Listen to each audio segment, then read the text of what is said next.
Não, mas depois ele já pega aqui.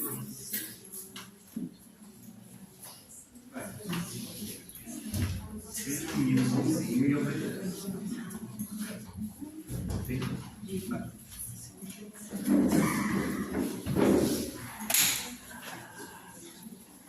Uma boa noite a todos, amados irmãos. Estamos aqui reunidos mais uma vez para o nosso estudo. Estamos aqui com o coração aberto e dispostos a juntos aprendermos um pouco mais sobre a doutrina maravilhosa que nos foi concedida do nosso Consolador prometido. Fechamos os nossos olhos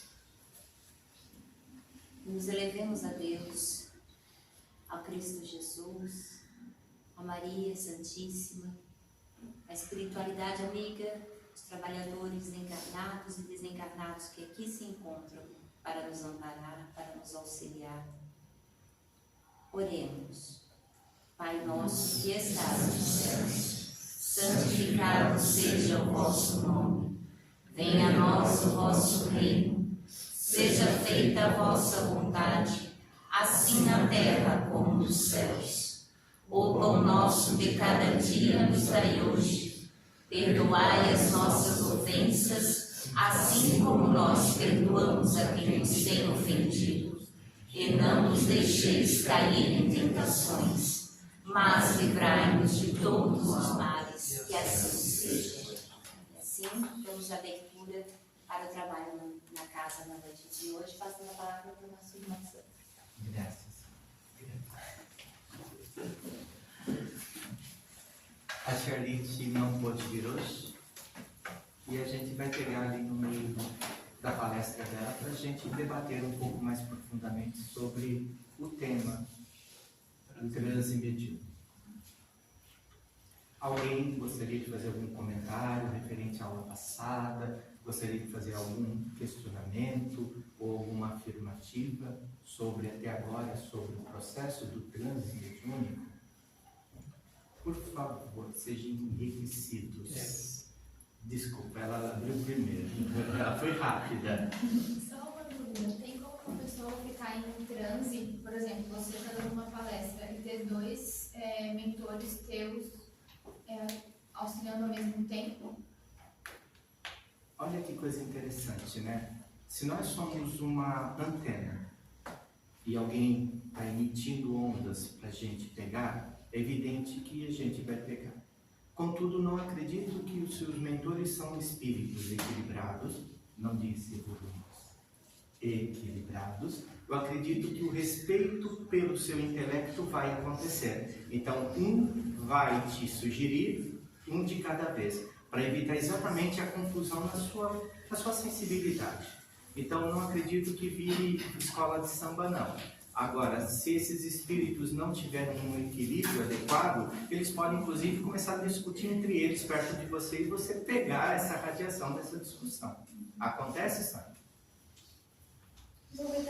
Desculpa, me perdoe. Para complementar a pergunta. Existe como dois mentores de cada pessoa se comunicarem? Né? O meu e o teu ali. Graças a Deus que eles conversam bastante, inclusive pegando informações valiosas enquanto as nossas condutas daquele dia, de como nós estamos indo, aonde estamos escorregando na banana, o que estamos muitas vezes deixando de fazer.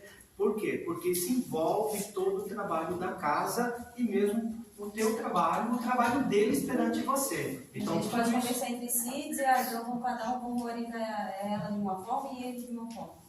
Eu vou te dar um exemplo claro.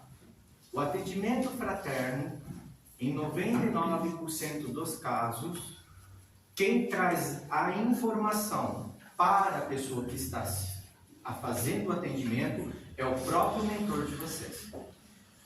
Muitas vezes, quando você entra, ele entra junto.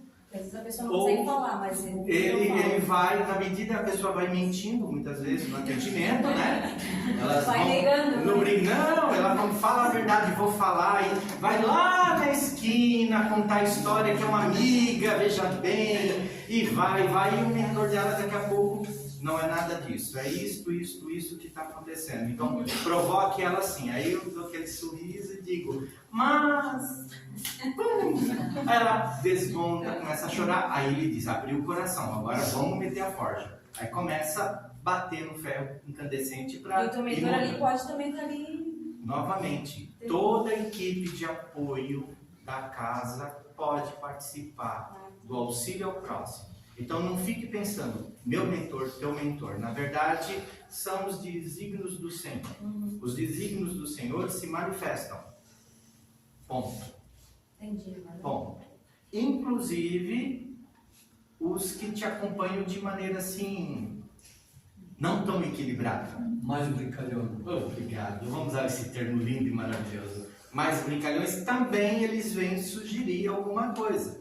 Do tipo, ela tá aí chorando, tá dando uma de vítima, mas no fundo, ela é fulana que fez isso, faz isso e traiu o marido. Aí eu dou aquele sorriso assim, como é que tá o seu casamento? Não tá muito bom. É culpa dele. Nem vou entrar nesse mérito para não caçar meu diploma. Então, não está muito bom. E aí quem está do lado estimulando toda essa situação é esse irmãozinho desequilibrado que está apoiado. Ao termo apoiado aqui, que não está avalizado, mas sim, ele está sob, muitas vezes, a influência do espírito mais equilibrado, justamente para começar um tratamento espiritual para o fim de auxiliar aquela pessoa. Então, é interessante todos nós entendermos uma regra. Há mais espíritos desencarnados do que gente. Bom, a conta às vezes é uma para 7, uma para 8, uma não sei para quantos, então, mas é bem mais. Então, portanto, tem mais pessoas desencarnadas nesse exato momento aqui entre nós do que todo mundo que vocês podem ver. Essa é a lei. E diante disso temos pessoas desencarnadas equilibradas, pessoas muito mais evoluídas, que já passou pelo processo de equilibrar-se na Terra e disse, aceito estar aqui na Terra, eu aceito fazer essas experiências, eu quero continuar essa jornada, e aqueles que já entendem o cosmos, o universo, fora da Terra. E a gente está tentando falar do passa 20. Senhor? Só acabou respondendo a minha dúvida nesse último parágrafo que você disse, mas eu vou replicar o meu pensamento. A cólera, certo? O ser naquele estado dele de frenesi, onde ele pega copo, jarra, tudo na frente dele, vai jogando, vai dando um chute na porta, enfim, tá? Esse estado do ser humano, quando ele fica assim, poderia ser incluído nesse tema. E ainda vou mais à frente, tá? Esse estado dele pode ser um estado clínico, mas também pode ser um estado de influência. Os dois podem estar atuando e causando todo esse frenesi, o clínico e a influência do outro irmão. Por favor. A pergunta dele é peculiar porque me remete ao meu passado. Remete porque minha mãe nasceu na Umbanda. E na Umbanda é normal muitos que procuram ela nesse estado que se encontra, que ele falou. Estado onde, de repente, o médium tem uma crise, e nessa crise ele sai quebrando tudo. Sai batendo tudo, sai se auto-machucando muitas vezes, se auto-mutilando. E aí vem a primeira lei. Tudo é mente. Primeira regra. Mente.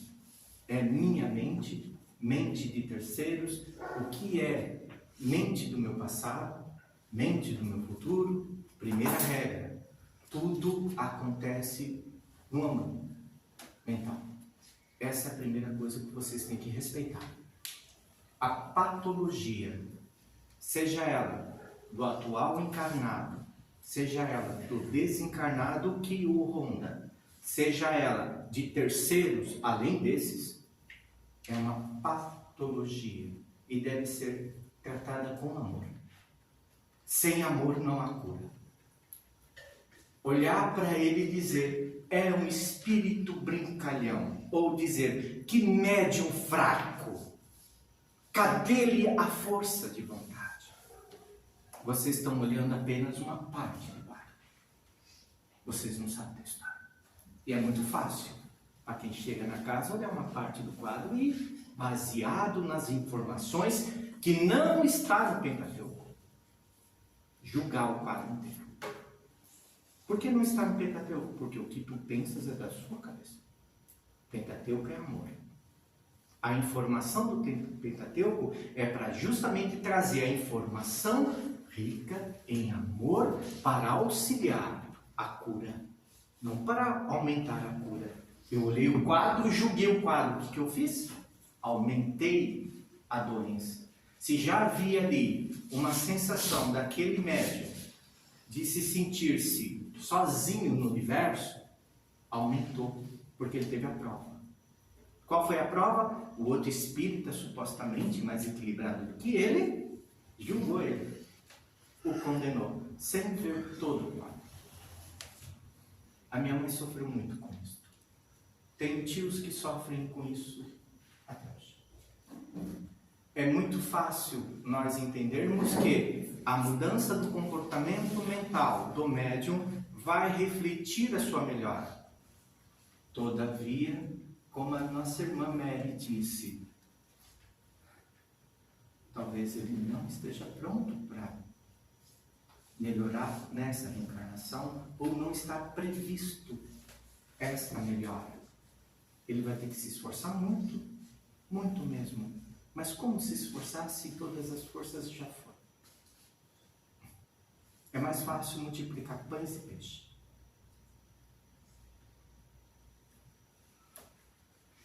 Doador, conheço bem.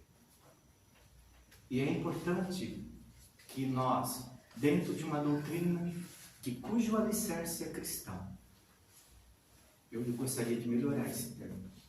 Cristão é um termo de 500 anos.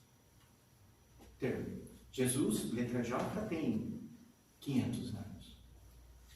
A palavra espírita, espiritismo, é muito nova. Então, portanto, nós estamos olhando o quadro de um ângulo.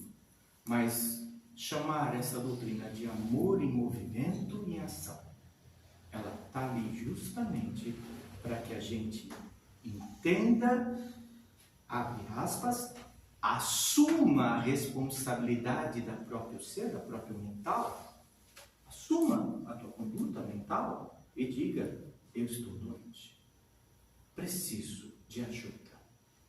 E o primeiro passo para a cura é o doente aceitar que está doente. Por isso que é fácil julgar o fato. Tu não está nele. Tu já deve ter passado por esse conflito. Mas ele está ali. Até quando, Sandro?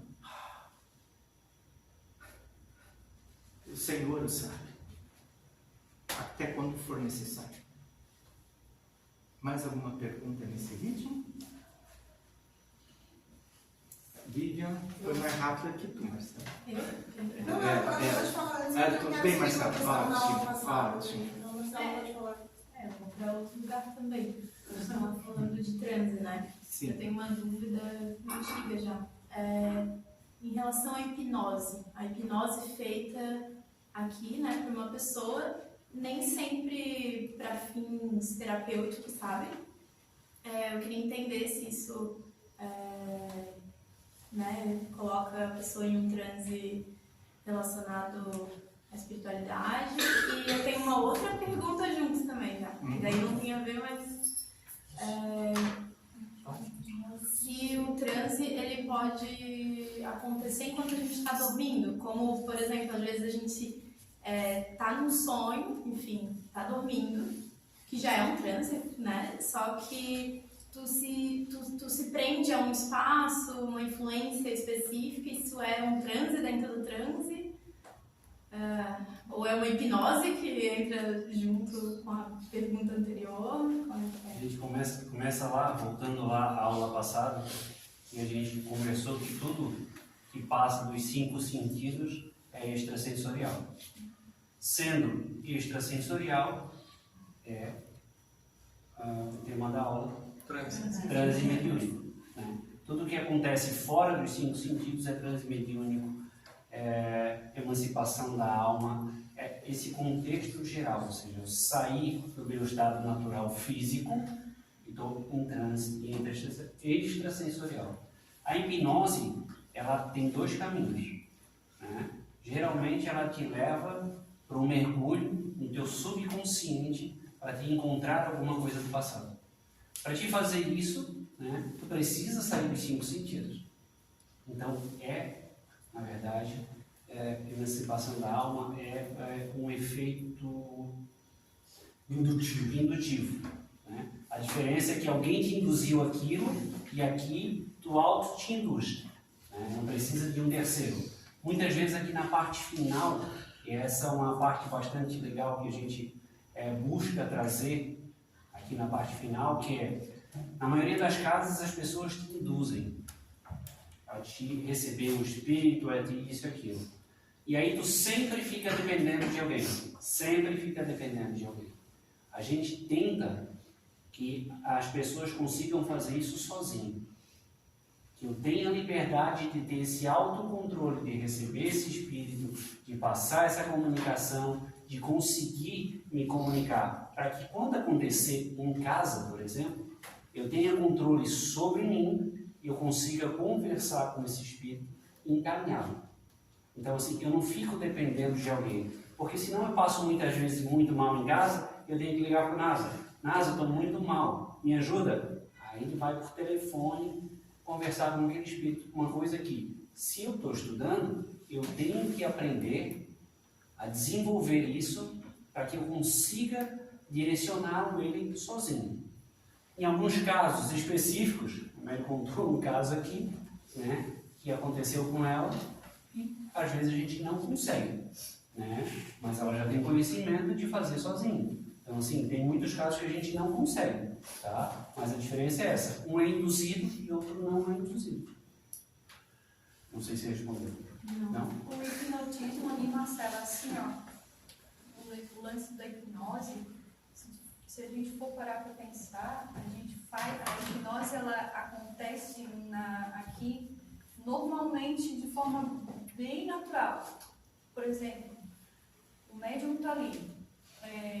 Para que haja o transe, é preciso que haja um cessar de, digamos assim, de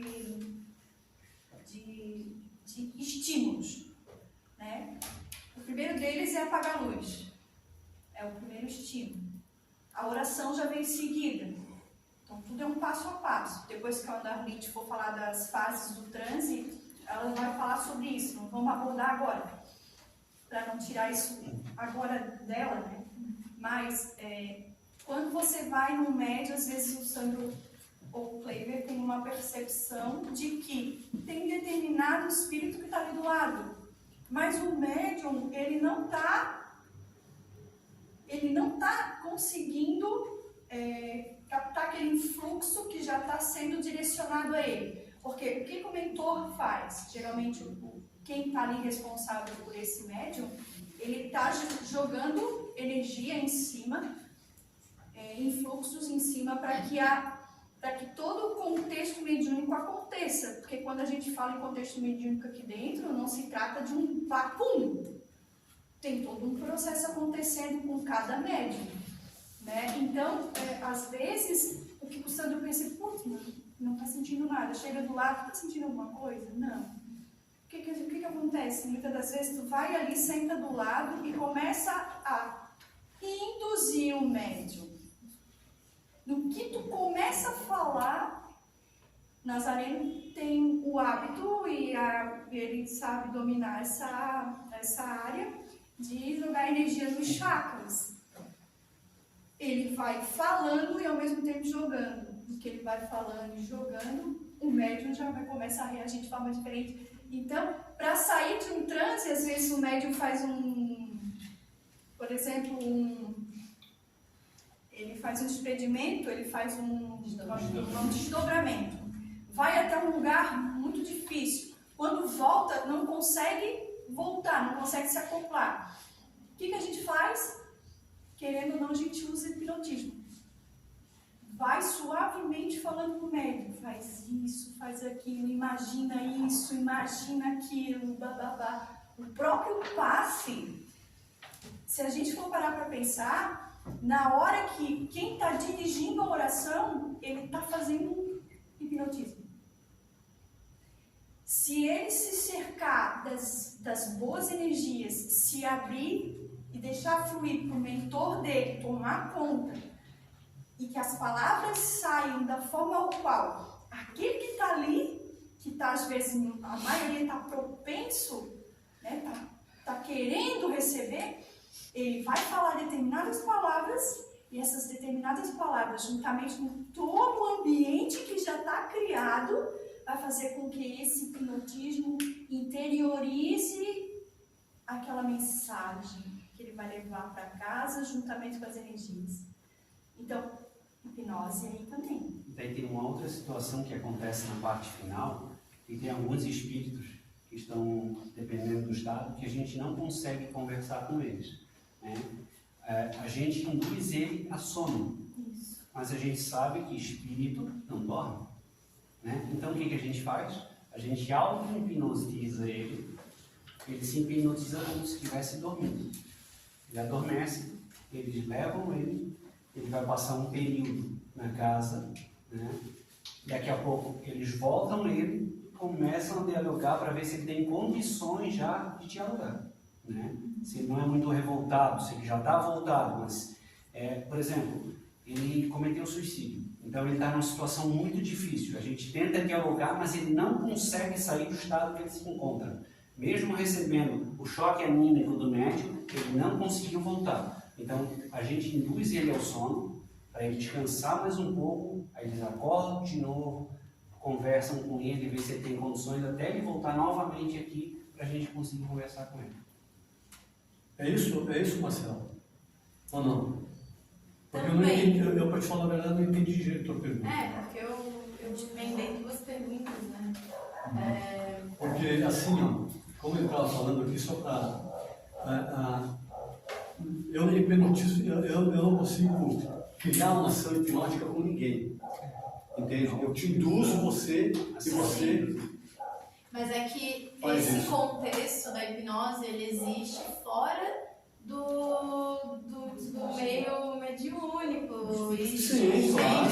E eu fiquei pensando quanto a vulnerabilidade da pessoa nessas situações, se tem gente que faz o uso recreativo de hipnose, por exemplo, sabe? Enfim, vários contextos, se isso seria prejudicial, né? E aí eu deixei uma outra pergunta, porque às vezes eu já ouvi esse termo aqui dentro, que às vezes tu tá num sonho, aí, por exemplo, aquele clássico de que tu dorme e aí tu acorda dentro do sonho e aí tu tá dormindo dentro do sonho e, enfim, tu não consegue fugir daquilo. E aí eu já ouvi esse termo aqui dentro de que, não, mas aí é que tu tava sendo hipnotizada. Ou, enfim, não sei se era algo assim de hipnose por algum espírito. Ou alguma coisa nesse sentido. E geralmente nos processos obsessivos, o obsessor hipnotiza Então é um transe. ou espírito encarnado. E é um transe dentro do transe que é estar dormindo.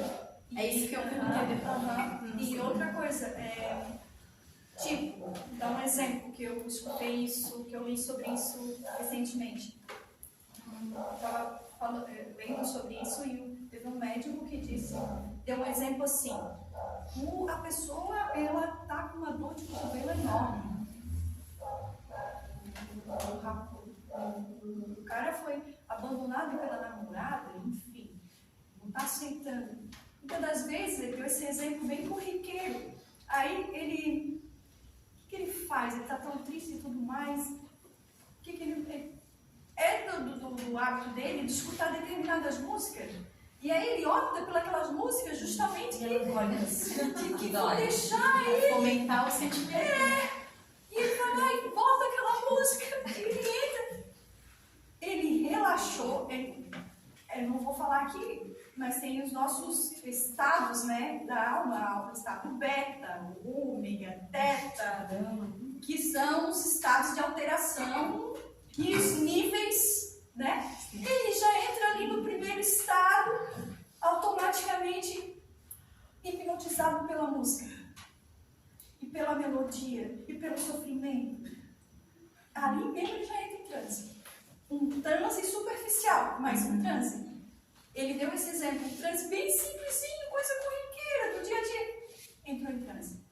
Vai lá, estou muito cansado, estou precisando muito rezar.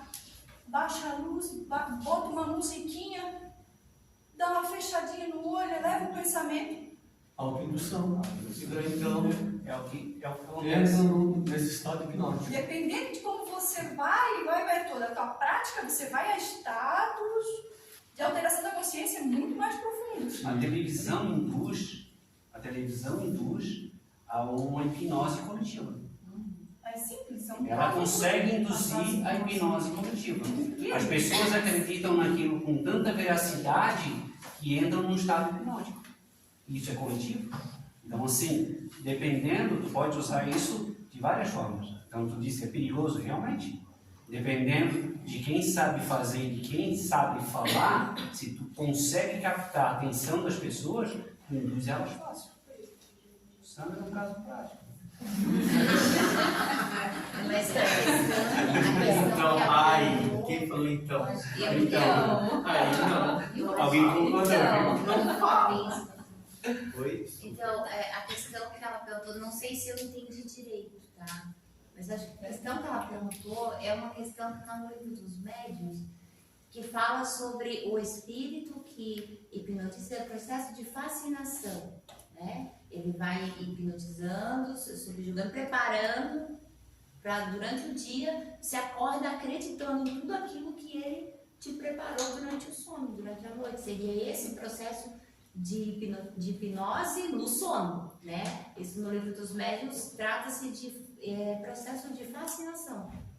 É onde você passa a acreditar e fazer outras pessoas, tentar fazer outras pessoas acreditarem em coisas que não tem cabimento algum. Essa é a ação realmente de um espírito obsessor. Isso. Entende? Ele faz realmente dessa forma. Então, e existe diversos níveis. Isso, é. E um Sabe, desses depende que é como muito funciona. perigoso, né? Porque é a maneira que, por isso a importância da prece também antes de dormir, né? Porque realmente é bem perigoso. Por que é perigoso? Só um pouquinho. É perigoso justamente por causa que na maioria das vezes nós estamos em busca disso, mas para uma satisfação do nosso próprio ego. E daí, então, por isso que se torna perigoso. Não seria, no caso, para eu ter um determinado conhecimento ou abrir um conhecimento nessa situação. É diferente de você ser levado em desdobramento no sono, por exemplo, para uma sala de estudos, né? Isso acontece conosco. Nós sermos levados em desdobramento, então daí o objetivo é outro. Aí não tem perigo nisso. Lívia?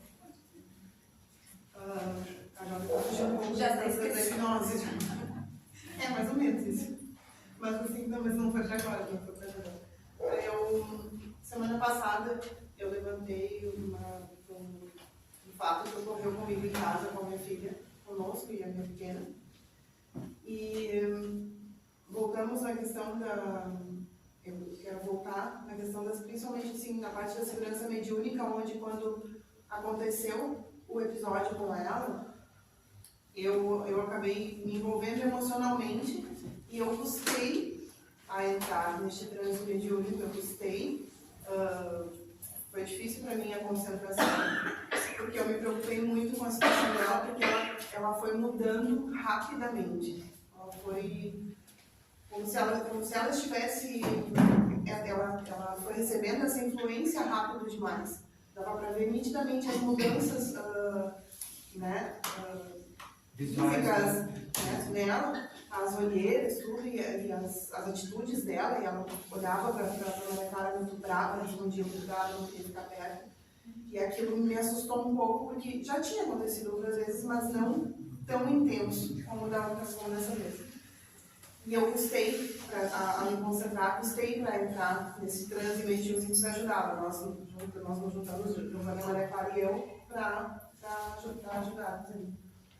E nesse momento, quer dizer, logo após isso, depois de muito tempo, depois de bastante trabalho, que eu consegui me acalmar e junto, né, trabalhar com as meninas, depois que passou, que ela realmente voltou e ficou, foi muito rápido que ela voltou e ficou bem, melhorou. Eu fiquei com um questionamento do tipo, e se eu não consigo entrar nesse transe por conta do meu emocional que está envolvido, e ela vai piorando, e eu não consigo ajudá-la como de fato ela precisava naquele momento. É perigoso para ela deixá-la naquela situação, não conseguir ajudá-la naquele momento? Qual o nível de preocupação que é importante ter nesse momento? O que mudou na sua casa depois disso? Nossa, uma série de coisas. Obrigado. Então quer dizer que o remédio amargo foi devidamente aplicado. Não duvide do amor de Deus para com a tua filha. Em nenhum momento ela não estava assistindo. Na verdade, o remédio foi direcionado para as três. As demais emanações de insegurança são naturais do ser humano. Diante de qualquer fato, às vezes a gente esquece de quem somos, o que estudamos e o que praticamos. Toda vez nós vamos ser provados dentro da nossa ignorância pelo amor divino. Deus não brinca, Ele não tem tempo. Então, toda vez que chega uma provação, é um convite da autoconhecimento, da autoajuda de si mesmo. E eu vejo que vocês três tiveram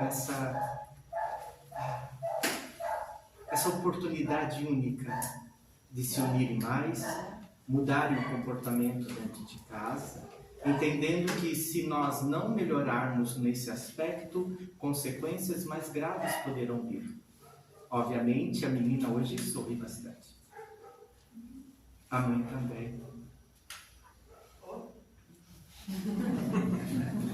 Entendeu a brincadeira? Então, a preocupação com a criança... Bom, vamos voltar um pouquinho antes de Cristo. Era normal, na época de Jesus, que quem fosse passar a mensagem muitas vezes eram crianças em subir e falar da Torá. E essas crianças muitas vezes entravam em transe mediúnico para dizer o que Deus havia lhe passado.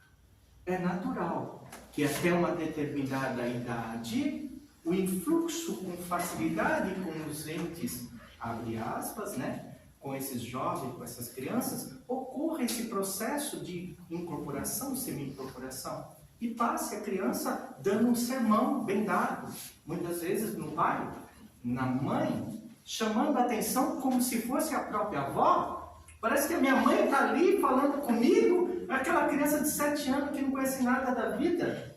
Processo natural de transe mediúnico sobre a criança. Mas qual é a facilidade que tem? A criança, por acaso, bloqueia alguma coisa?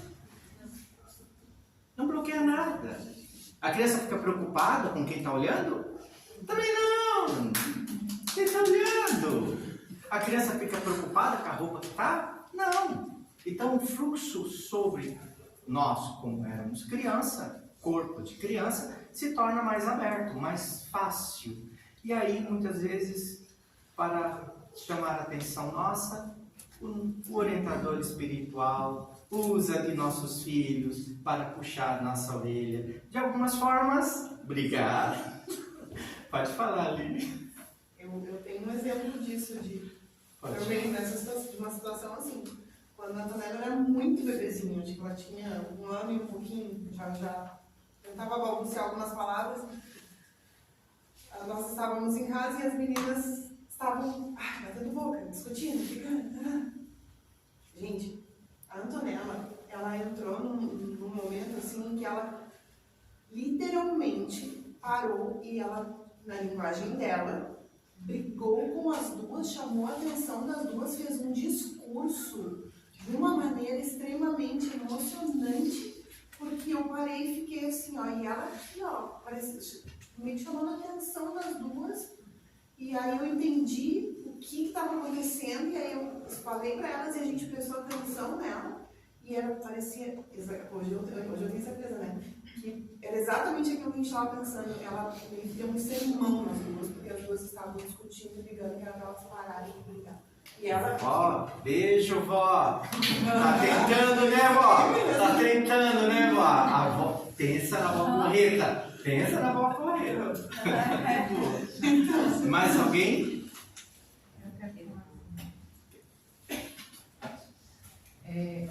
Agora eu consegui entender o que vinha acontecendo.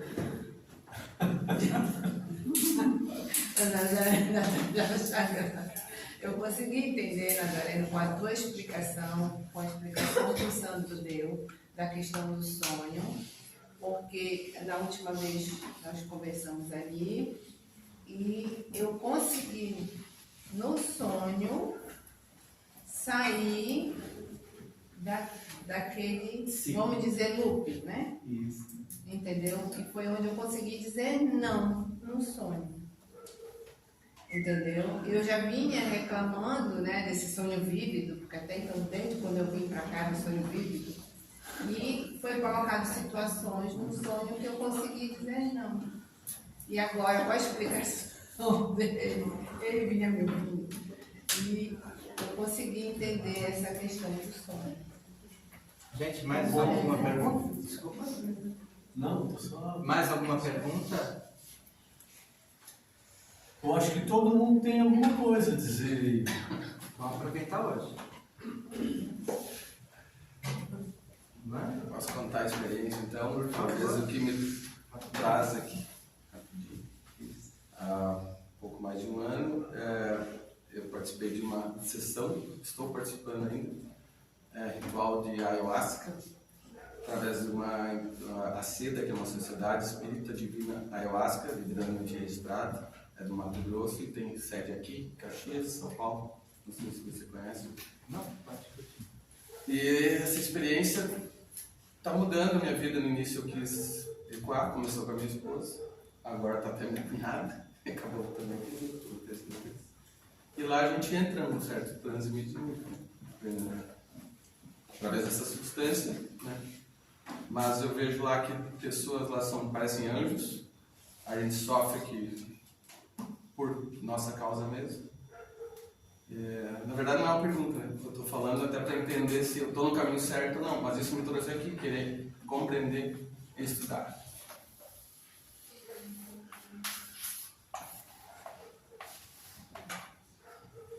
Caminho certo. Alguém sabe me dizer o caminho até Deus? O certo, por favor. O errado já conheço. Torto, né? Caminho torto. O seu. É o seu. Regra básica. É o seu caminho, a sua maneira de interpretar o mundo. O caminho até Deus passa por você, e não tenha dúvida. E a tua maneira de interpretar o meio, a tua maneira de ver uma flor. Cada um de nós tem um jeito. Cada um escolhe um caminho. Todos os caminhos, seja eles qual for,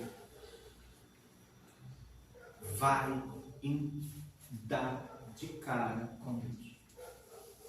Uma pessoa violentou, estuprou, fez tudo o que estava dentro da mente dela, dentro do contexto psíquico dela. Um dia ele vai encontrar Deus. O outro passou uma vida inteira se entorpecendo em busca de Deus. Se entorpeceu. Não encontrou Deus nas drogas, mas um dia ele vai encontrar Deus. Então a pergunta, muitas vezes, não é perguntar qual é o caminho certo até Deus. É de como eu estou caminhando. Primeiro, temos um problema sério. A capacidade que nós temos de aceitar o que somos. Não tem como fugir disso. Se você não aceita do jeito que tu é, tu vai escolher muitos caminhos para fugir de você. A grama do vizinho sempre é mais bonita do que a minha, mas eu nunca quis cuidar da minha. A minha só tem tiririca. Mas por que a do vizinho não tem? Você não vê que ele passa metade do tempo cuidando para não ter tiririca. Então o caminho para Deus é o seu. É aquele que você está disposto a caminhar. Seja ele qual for, seja ele qual for. A doutrina espírita, que ela é maravilhosa, ela exatamente diz assim: você é responsável pelas suas escolhas. É lindo. É o caminhar até Deus através do que você acredita. Então, não adianta pegar atalho. O que é pegar atalho? Agora eu vou entrar no contexto. Pegar atalho, eu tentar fazer algo que eu não tenho condições de sustentar esse algo ainda. Vai ter consequências ruins. Apometria e outras práticas são muito bem-vindas para auxiliar o ser humano em direção a si mesmo e a Deus. Contudo, assim como na casa espírita deve ter irmãos doentes, como eu aqui na frente falando, como nas outras religiões devem ter, como terapias devem ter, sempre tem o fator humano doente na história. Então, cuidado. Tenha cautela. Qual é a cautela? A cautela. Pense com lógica. O Espiritismo sempre pede, na dúvida, não passa atrás. Não, também a gente tem umas intuições que a gente às vezes não valoriza, sabe? Às vezes a intuição está ali dizendo para ti, dizendo. Aí, além da intuição, tem uma inspiração também, né? Inspira aqui, inspira. Mas eu quero! Sapateia e vai. Tudo bem, é a experiência. Tá tudo bem. Mas a gente tem intuição, a gente com certeza tem ela. Aí nós saímos disto, né, para isso. E coloca, estou certo. Pronto, você acabou de estar muito errado. Quando você disser, estou no caminho certo, está errado. Por quê? Todo caminho que leva a Deus, na sua vida é transitório. Cedo ou mais tarde, tu vai ter que deixar. É o teu degrau. Quando eu subo um degrau na escada evolutiva de mim mesmo, o meu passado ficou transitório. O meu passado me trouxe até aqui. Eu subi o degrau. E agora? Eu não gostava de negro. Eu aprendi a amar negro. Uau, o que aconteceu de eu não gostar?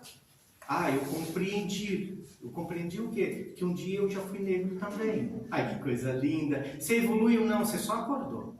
Não evoluiu ainda. Por quê? Porque você largou, lembra aquelas coisas que você falou tudo lá atrás? Tá ali na frente te esperando com uma bandeirinha. Uhul! Temos que resolver aquilo. Não houve evolução, sabe? Não, você só acordou. Só acordou. O trabalho é maior depois dali. Então isso vocês têm que aprenderem. Uma coisa que eu aprendi assim, com duras pernas. Ame onde você está. Aprenda a gostar das dificuldades que você te rodeia. Respeite os seus limites que são seus. Não ponha a culpa nos outros. Eu não faço mais nada porque minha mulher não deixa. Graças a Deus ela é uma âncora. Não, é um cabo de aço te segurando para você não cair no buraco. Porque se não fosse ela, mano, acabou. Então é bom começar a entender desta forma. Se a minha esposa está me puxando, não. Ela está me impedindo eu de cair no buraco. Porque se depender de mim, eu sou cavalo do Paraguai. Louco. A hora que cai no buraco, eu ponho culpa em quem? Primeiro em Deus. Depois na política. Depois no meu cunhado. Se tiver alguém tem que pagar o pato. Porque eu estou certo. Então, por favor, querem desenvolvimento e segurança mediúnica? Quero. Como é que faço? Te conhecer. Poxa, você fala isso toda hora. Eu me conheço, conhece? Bem, bem. Tá bom, o que acontece se por acaso eu discordar de você? Dependendo do ponto de vista, eu não vou ligar, porque não é importante para mim. Parabéns. E se é um ponto de vista teu que é uma verdade absoluta? Se alguém chegar e puxar o pé da mesa, tu cai? Cai. Por isso que é complicado falar de outras práticas, porque geralmente quando eles tiram uma verdade que sustentava você até então, o que eles colocaram no lugar? Essa é a pergunta. Jesus não veio para acorrentar ninguém no calcanhar dele. Ele disse, eu sou a verdade, o caminho, a verdade e a vida. Sandro, ele está acorrentado? Não. Tu é livre. Caminhar, caminho, verdade. Você vai encontrar a verdade através dos meus ensinamentos.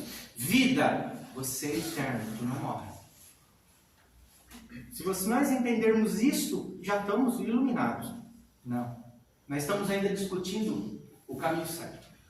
O irmãozinho colocou que é uma coisa de nós todos. Estamos ainda discutindo se fizerem bem escolher. Eu digo para vocês, ninguém erra ao escolher. Não. Mas eu errei, estou sofrendo tanto. Que maravilha. Tu aprendeu mais uma vez do que não deve ser fazer. Quantas vezes eu tentei a lâmpada? Eu precisava só que uma vez a lâmpada deve ser certo. Antes dela dar certo, deu 900 e poucas tentativas. Eu sei 900 e poucas vezes o que não funciona. É assim, é o caminhar. É dessa forma. Não pensa que é diferente, gente. Não tem bolinha de cristal. Não existe. Se um espírito evoluído disse para mim, não faça esse negócio, que esse negócio é prejudicial para você. Uau, o espírito veio e me alertou de uma possível perda. Vamos supor que está no seu projeto kármico perder.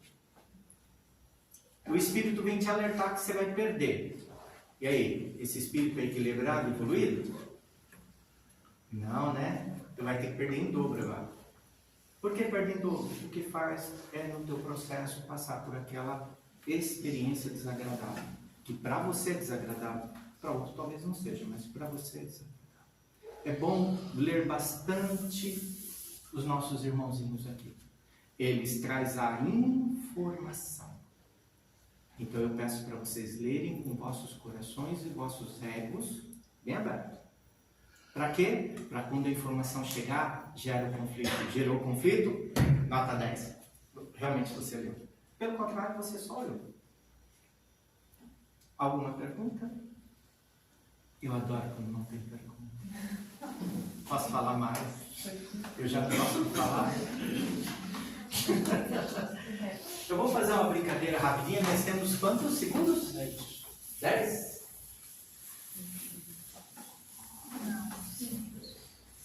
Cinco?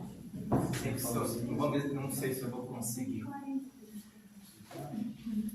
Sandro, eu entro no transe mediúnico, as minhas sensações primárias são quais? São aquelas que você está acostumado a lidar. Aquelas que você vive a sua realidade no dia a dia. Aquelas que são os companheiros espirituais que te acompanham desde o seu nascimento, as possuem. São a realidade sua. Sandro, quando eu não sinto a minha realidade que eu já estou acostumado. Exemplo, tem pessoas que sentem automaticamente, ficam com a pressão baixa, dá sensação de tontura e etc. Dessa vez não senti nada, Sandro. Foi uma coisa gostosa de sentir. Alguém entrou no seu campus e trouxe uma energia nova para você começar a se acostumar a ser feliz. Tem felicidade. Não é só lixinho, não. De vez em quando você vai ganhar um pedaço de torta de maçã. Mas por que eu não tenho torta de maçã ainda? Porque vai precisar de diarreia, você não está acostumado a ser feliz.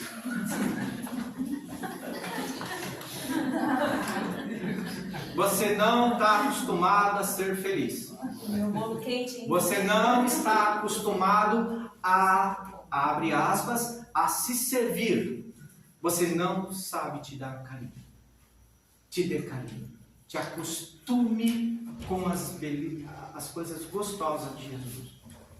Jesus sempre estava rodeado de prostitutas, mendigos, vagabundos, entre outros. Entre outros. Eu devia estar lá em algum lugar. Com certeza. Entre outros. Por que ele não dizia que era ruim quando alguém se encostava nele? Pelo contrário, ele era tomado de alegria. Porque o outro estava dando uma oportunidade a si mesmo para procurar a luz. Então interprete dessa forma: fiquei ruinzinho, alguém está procurando a luz. E através de mim. Desculpa, ele pediu lá, me perdoe. Rapidinho, temos 3 Como saber quando é uma questão física de saúde e quando é uma sensação mediúnica? Você se conhece no dia a dia? Não. Doutor Bezerra, por favor. Bezerra. Tá por aí. Que isso. Então, pegando esse gancho aí que o senhor comentou, né, sobre essas sensações, a última não que eu não vi, tá? Mas a penúltima, da quarta-feira, quando eu fiquei dentro daquela sala, isso já ocorreu comigo no passado, tá? Eu, assim que terminou, teve a oração, eu fui para casa, meu corpo, tá? Ele sente uma vontade tão grande, tá? De correr. Tipo assim, parece que você fica forte. Podem rir, tá? Mas é assim. Não, por favor. Parece que você fica forte. Não te preocupe com isso. E se eu pudesse, tá? Eu sairia correndo. Na boa, se não fosse tão tarde aqui, se não tivesse chovendo, dá vontade de colocar um tênis e sair correndo, até porque eu gosto de correr. É normal essa sensação? Lembra quando o senhor fez a primeira pergunta mental? Sim. Que eu falei que tudo era mente?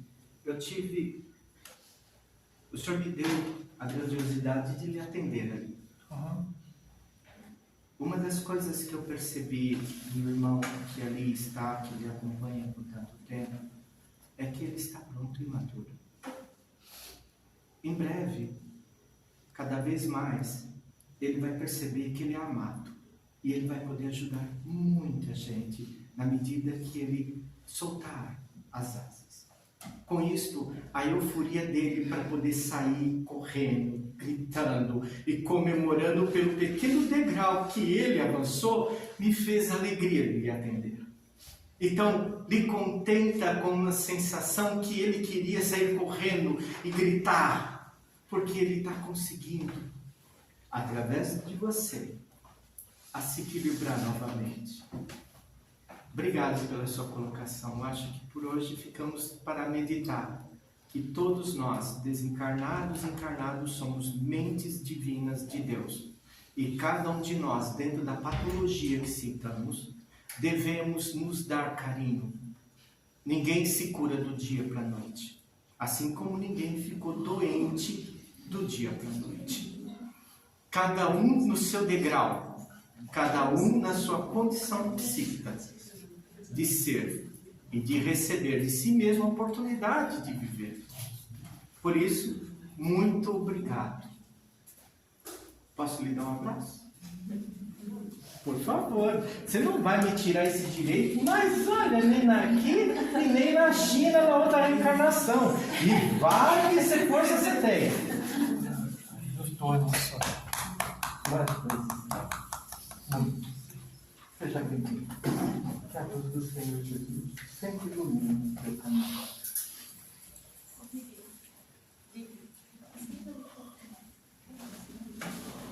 Posso tirar o Espírito Santo? Pode.